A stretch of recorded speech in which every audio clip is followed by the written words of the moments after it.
Omnichannel operations. Different channels, but the same business?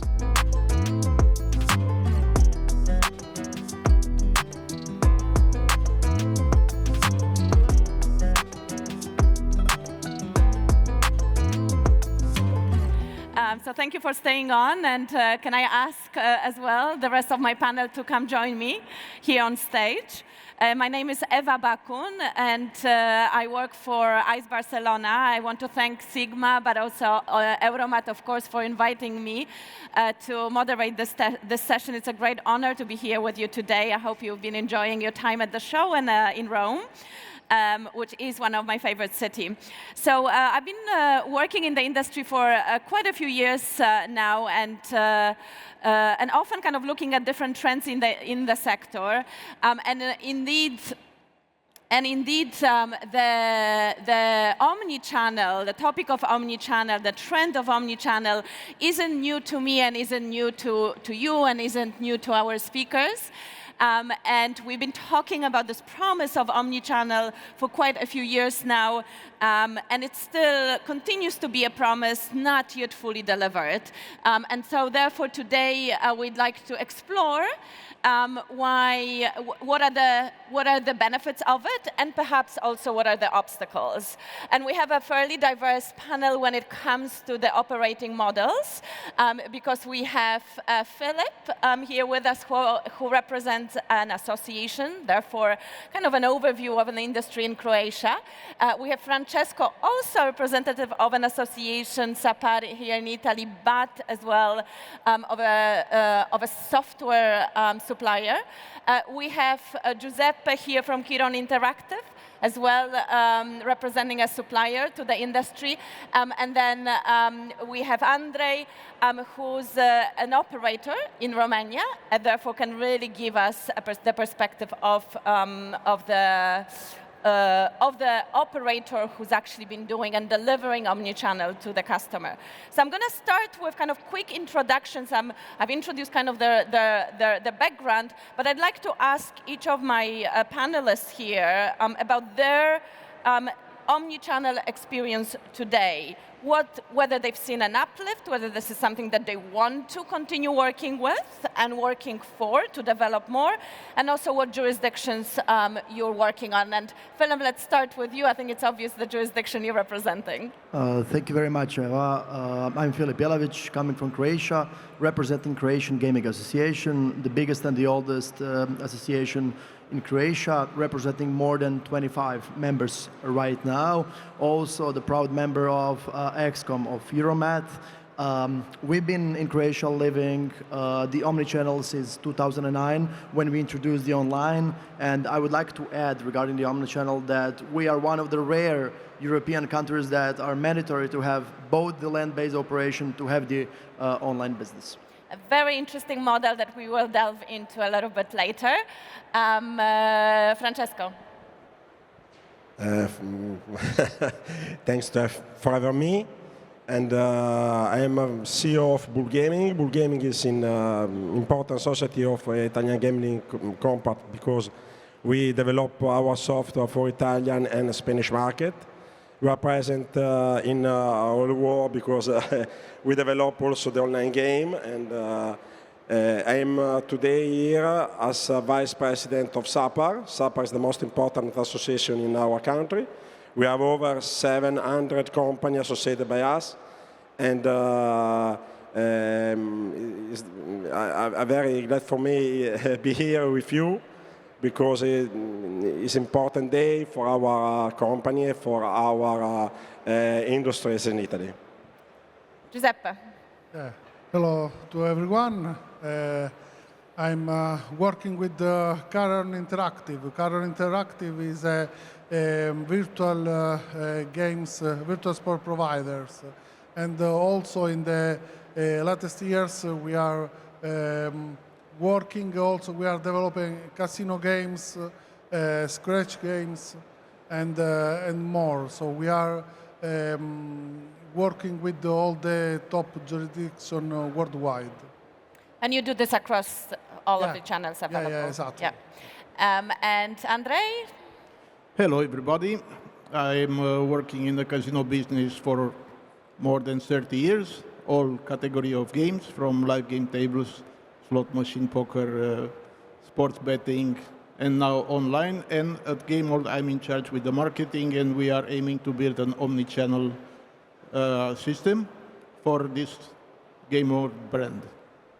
Great. Okay, so the main theme of our session is mentioning that yes, it's different channels, but is it the same business? And indeed, I want to explore this question with our panelists today. We've been talking about this omni-channel presence, but does each channel, is it possible to actually have this omni-channel approach to every single kind of area of gaming business, or does each of those channels require a fundamentally different approach to whether it's to customer engagement, marketing, compliance, product strategy, responsible gambling? Do you see that it's all the same, independent of the channel, or do you need to deploy different strategies for various areas of gaming, depending on the channel? And Andre, I'm going to start with you here, as again an operator. From my point of view, it's the same core product, but everything else is different. If we are talking marketing, and you all know the theory of the 7 Ps in marketing and so on, all the others are different, and we have to approach them according to the specific of the channel, online and gambling. The secret in the omni-channel is to blend together and complement each other. We'll see about how successful we can be. And can you talk a little bit more about where you're seeing this, where you're seeing an uplift, where you see this complementary character of the channel is fulfilling that promise more than in others? Sure. I think it's a very big opportunity in omnichannel because we can offer to our players a much better experience. As a marketer, I believe that customer success is the real marketing. So if our players will have a better experience and a more complete experience, and even a surprising experience sometimes, I think it's a very strong competitive advantage. Only the operators having both land-based and online channels can take advantage of these competitive strengths. And I think it's more for the future, not for the present, because in the present, we will see there are a lot of challenges and barriers in this road to a full omni-channel system. Okay, yes, and we will soon go into those challenges. But before that, on the same question, different channels, same business, Francesco? It depends by the country. I think that in Italy we discovered online games after pandemic. During pandemic, our players started to play with online games. Before the pandemic, not many players play with online game. So we have started to move our game from the land-based channel to online channel. And the players recognize the same game, are familiar for day, and discover the same game in a different channel. So Italy had a strange situation because it's a very old people country, and the online payment aren't familiar for day. In Spanish, the situation is different because it's a modern country than Italy. It's very different. So we have tried to move the online game to stand on the machine, but we haven't any success because it's different way to do the machine. We have changed our mentality. We have changed approaching to product, and we start to find a solution for omnichannel. The game are similar, but they are different. It's different approach, different bonus, different time to play. It's similar but different. So I think it's only one business, 2 channels for the moment, maybe in the future 3 or more, we don't know. but is the opportunity of business only for a part of our gaming industry, only for the software house, for the society and the company of that they are manufacturer of the machine is not opportunity of business, obviously. So I think in the future we can join our situation to make a modern, new way for the gaming, especially in Italy. Yeah. And I think this is it's clear, right? Like that it seems like there is an obvious benefit to the industry in the future, but we're not there yet. It's not happening, you say, for now. It's just software, really, software companies that can really realize this. Well, actually, we're not seeing it in the operations, and you, Andre, confirmed that. What about Kiran Interactive and you, Giuseppe? What have you been seeing? Do you agree with? No, Right, disagreement. Esatto, Love it. Yeah. For me, it's not same business in different channels, because any channel has a life and is different of the others. Of course, for us, for Chiron, is the vision, is the strategic vision is common for all the channels, but I think that we have, so our aim is to customize the related to the needs of the customers, of the compliance. Of course, regulatory is not is different for any jurisdiction, and also the technologies of the customers. So we are working in different countries. We can see that the difference are, so there are is a substantial difference between the countries, also for the technologies. So when you develop you have to take care about that. You have to consider, and of course, is one of the strengths is I think that is this.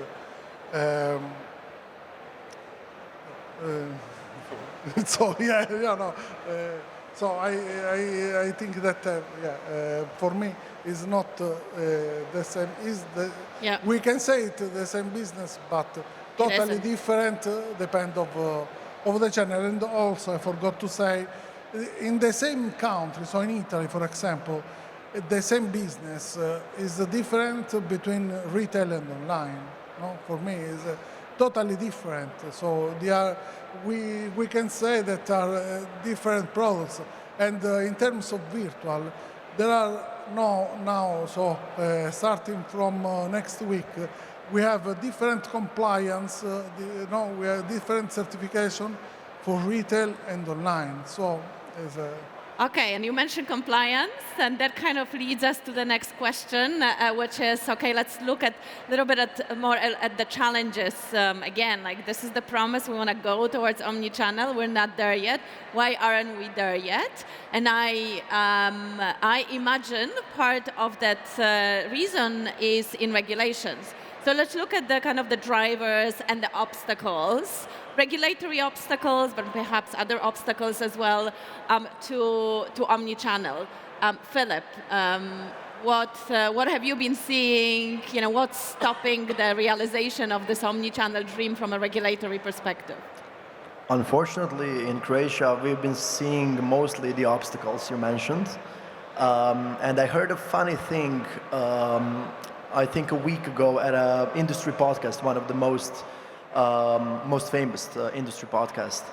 We are all talking about responsible gaming and gambling, but no one is talking about responsible regulation.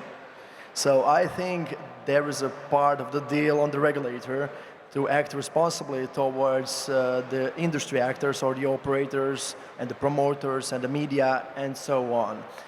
The funny thing happened in Croatia is with over-regulating the markets. So we are now experiencing more and more players moving to illegal online channels. And at the same time, you're mandatory to have the offline or the land-based business.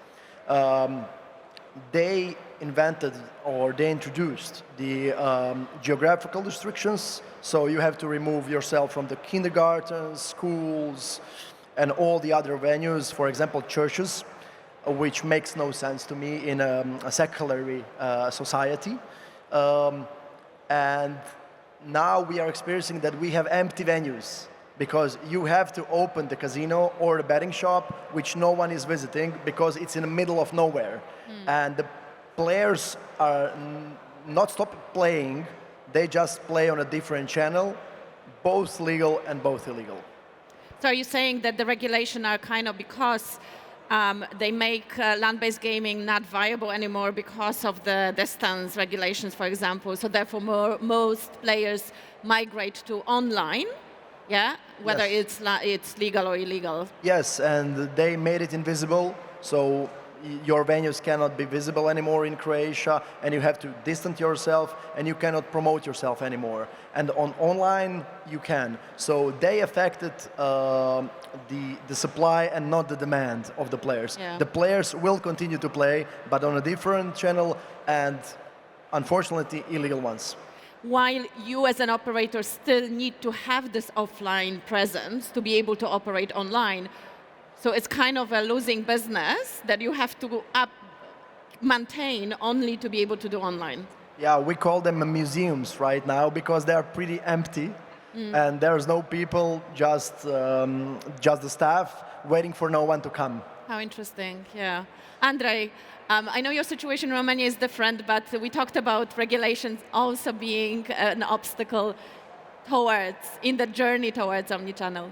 It's the same for us as well in Romania. We are having the same problems like Philip said in the previous presentations.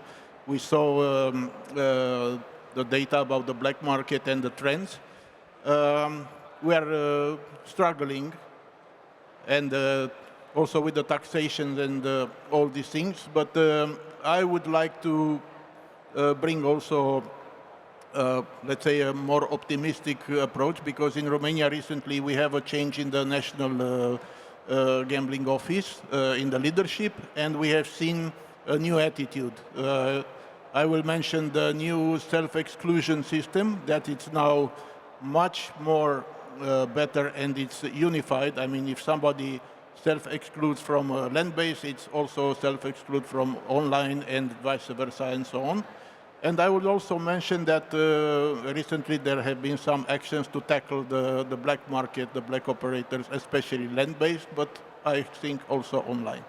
So it's hope, and I believe legislation is always behind the business and the vision. We are in charge with the vision, we are in charge with the execution and the business, and we are in charge to communicating and have a dialogue with the politicians in order to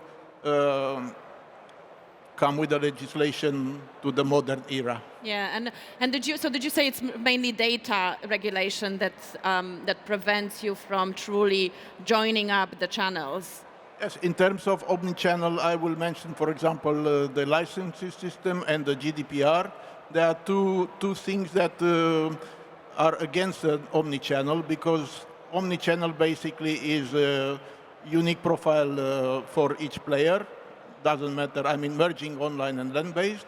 It's a unique loyalty system and unique database, integrated database. So for the moment, GDPR, for example, doesn't allow us to have a single database, and the licensing system is not allowing us to build a common loyalty program with offers for both online and land-based. And that's, of course, the uplift, right? Like that we would like to see from Omnichannel, this increased player loyalty. Yes, this is the situation right now, but I think in the future things may change. Yeah. And Giuseppe, would you like to comment as well?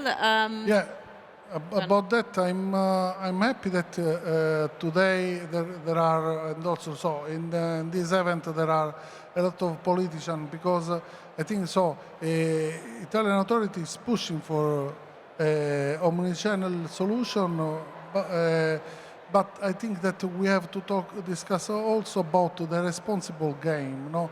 And I think that we have to work closely with the authority and so is to be not an obstacle for everyone, you know, for authority, for provider, for operators, and so we have to work together in a common way, and so to be not an obstacle, but is a strength, no?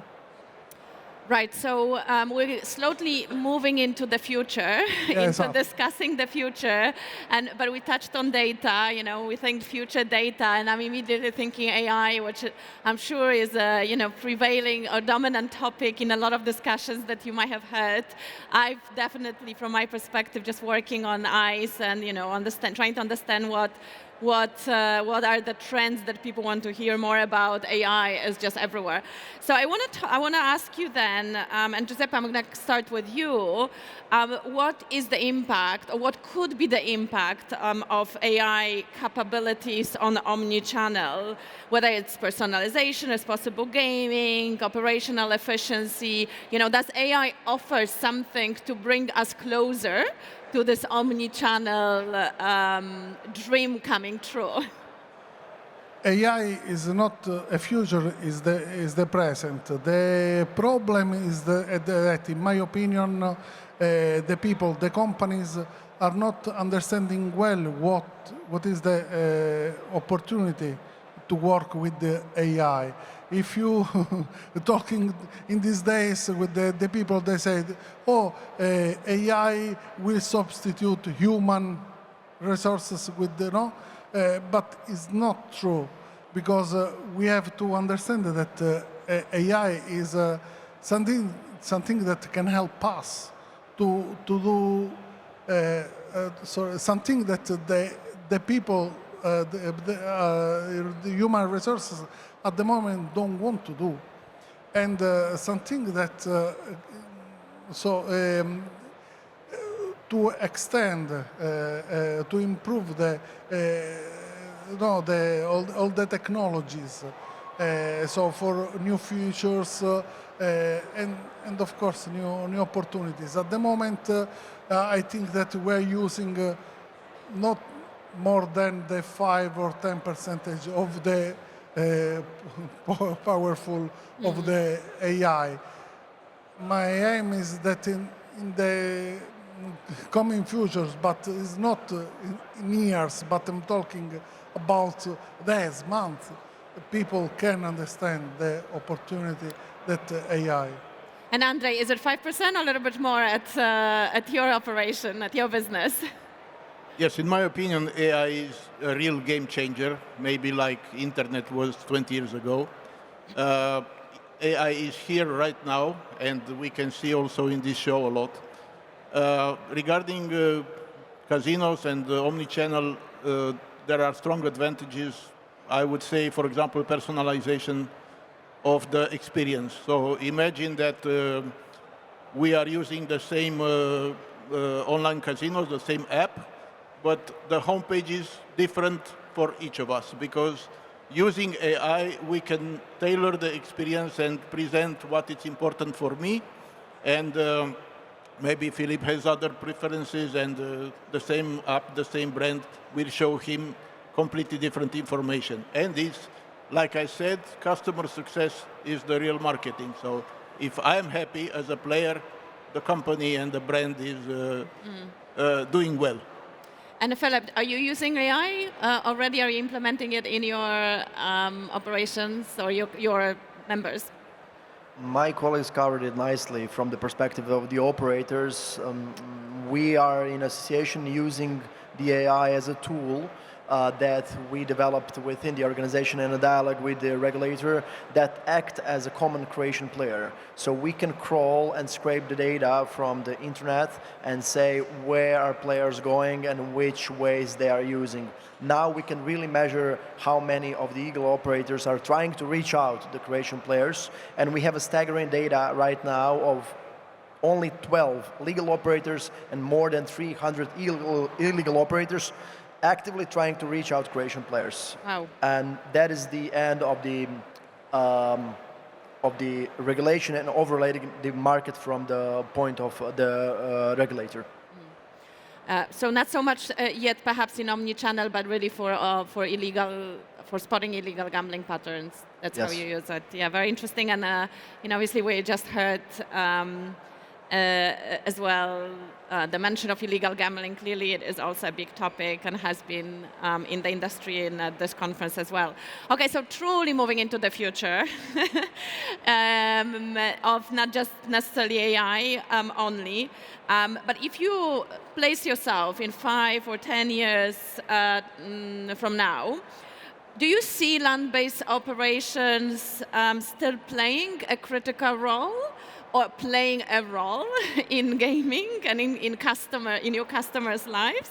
Or are we moving towards different type of product, marketing, game, kind of more of a hybrid, digital-first experiences? Francesco? I'm watching the question on the panel. So, I think the future is a hybrid machine.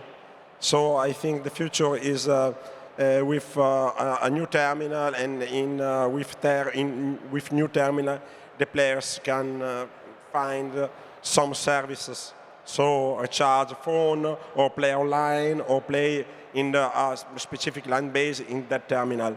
I think we have to start from the past. 200 years ago, we made the first slot machine, mechanical slot machine. 15 years ago, we improved the mechanical slot machine in new modern electronic machine. Now we have the online game, but we don't know if in the future we have the same game. From the past to now, we have the same game, slot machine game. In the future, we can know if the players in the future choose the same game, because I watch my son. My son have an iPhone, and they spend maximum 2 seconds for every frame. 2 seconds, next frame, next frame, next frame. So for the future, I think the players will choose the game, and we have to follow the task of the player in the future. So I don't know if we find a slot machine game in the future, but we have the opportunity to follow the player in the future if we can join our industry, land-based industry and online games industry, are joining the future to follow the new players. It's a big opportunity, it's a big risk, but it's life. Andrei, what will that new player look like in 5, 10 years' time? I think even earlier.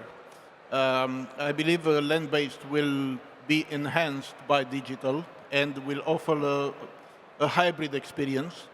It will not disappear for sure. It will be just another level.